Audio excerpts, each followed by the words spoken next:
think that that might be my mom and dad, because they always encouraged me to do whatever came across my plate. So whatever opportunity that I came across, they would say, go for it.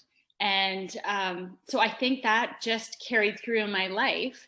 And when the opportunity came for us to open One Tooth with Heather and I, we thought, go for it. Why not go down the road as far as we can to see if this is something good for Sarnia?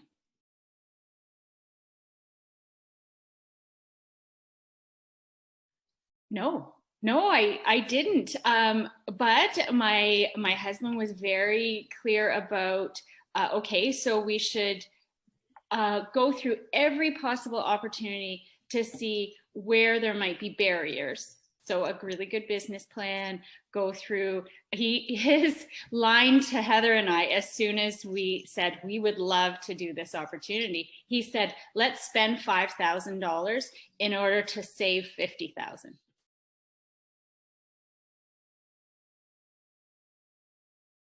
I would say Jim. My husband was a key early supporter. He financially helped direct us, which because he had experience with that. Also, One Tooth, our franchisor, they were great supporters of information. Heather and I had both worked in retail before in different ways, so we had been guided and mentored by different big retailers that helped us, the connections we made. And I think if you look back and think of connections you make along the way, you can take little pieces of like nuggets of gold from every relationship you have, a working relationship, a friend relationship, and that can add to your success as an entrepreneur.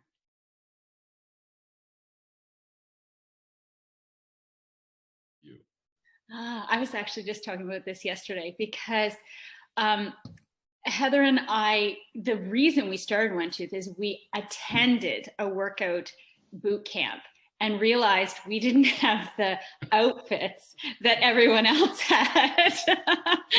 And we had like both of us had been in retail. I was just moving back to the Sarnia area, and we thought, we had always thrown around, oh, we should open a business together. We had said that, and we never had an idea of what kind of business it would be. We didn't know it would be One Tooth or clothing store, anything like that, prior to going to this boot camp and realizing, oh, we need some clothes. And then looking at some Canadian manufacturers and realizing, oh, there's an opportunity here because we could open a store. It wasn't sold online, wasn't close in the area. So all these opportunities came along the way. And then when we started down the road, it was, okay, we set ourselves barriers. So we said, if this happens, we know a door will be closed and we shouldn't go forward. One of the things was, if we go to Vancouver, that was part of the spending 5,000 to save 50,000, go to Vancouver. If we went to Vancouver and met the owner of the franchise and we didn't have an initial good relationship, like, you know, that immediate connection, you know, of, if we didn't have that, that would be our gut saying, don't go forward. And then we had a location in mind, and it was the same thing. If we don't have it on Front Street, which is where we wanted it, we won't go forward.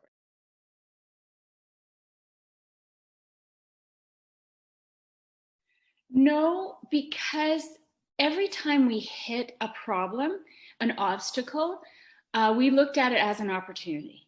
So because we also had set out those barriers of, if this happens, we will not move forward, we knew we were supposed to move forward with it. And every like obstacle of, oh, our sales were getting low, or the traffic was low, or our product is not as great as we had hoped it to be, then it would be like, okay, how can we turn this into an opportunity to change our business? Like, what marketing can we do? Where can we source new product? What staff do we need to bring on? What event do we need to support in the community? So it was changing those obstacles to opportunities.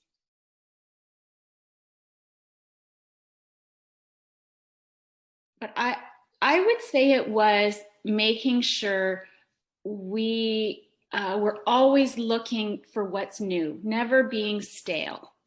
I think that is, if we had said, okay, we've reached it, we don't need to do anymore, we don't, like, we've reached our peak, then that would have made us stale. So my fear, my concern was not being stale.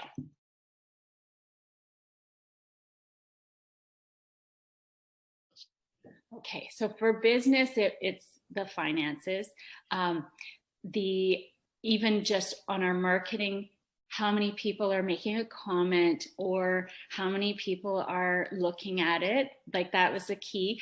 Customer feedback is huge. Staff feedback was huge. So those were things that we were measuring. Even speaking to our suppliers and saying, hey, where do you think we fall in, and being open to hearing hard things from people and then making the change. Personally, it would be, I need to be balanced. So I need to make sure I take time for family, time for my faith, time for exercise, time to eat properly. So that's my balance. And I know when I'm getting off balance, if one of them is falling behind. That's my measure.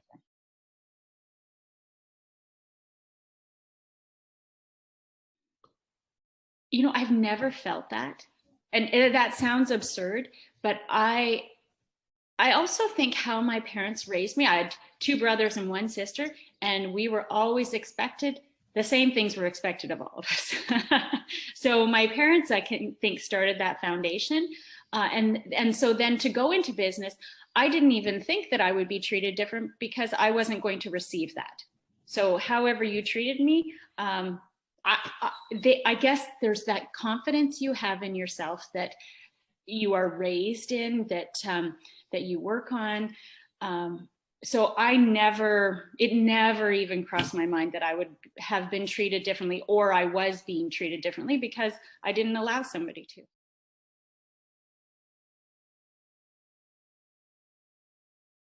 Interacting with people who don't know who I am, have no connection to One Tooth, and they say to me, have you heard of that store downtown that's really cool?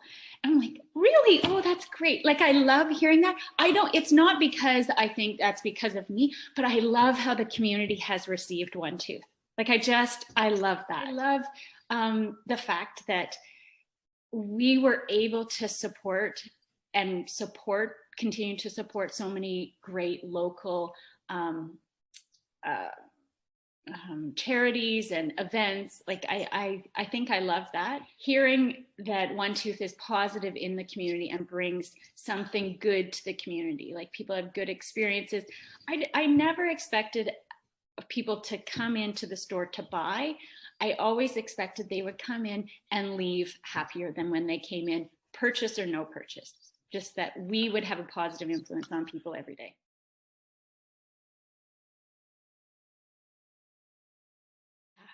Um, do it, try it, exhaust the opportunities. I go to the SLBDC and get all of the tools that they can in order to push to succeed. Because there's so many great tools out there to help you, but if that's your dream, do it.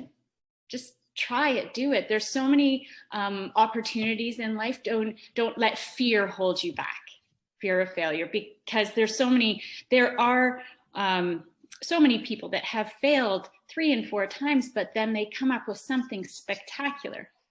And there's also joy in just doing the journey, going through the process. There's some joy you learn about yourself and about your business. And I think everyone should have the opportunity to be an entrepreneur at a different time in their life.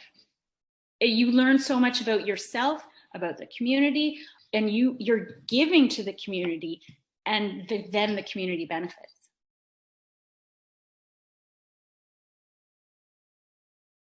Maybe some different suppliers, but not really. Like, I feel so blessed. I think we are pretty unusual, the fact that Heather and I are sister-in-laws and friends and then business partners. Like that's adding a lot to it. So I feel so blessed that way. And we were able to work on those different aspects of our relationship. And customers. I met so many great people. Like every day we would meet new people, and so that was great. Doing it again, I love the location. I love being in Sarnia. The downtown community is great. Everything has challenges. Everything has challenges. Like I would love the downtown to be more unified, if possible. That would be something that I would think that could be better. But I think there's a lot of really great things when I look back on the last 9.5 years.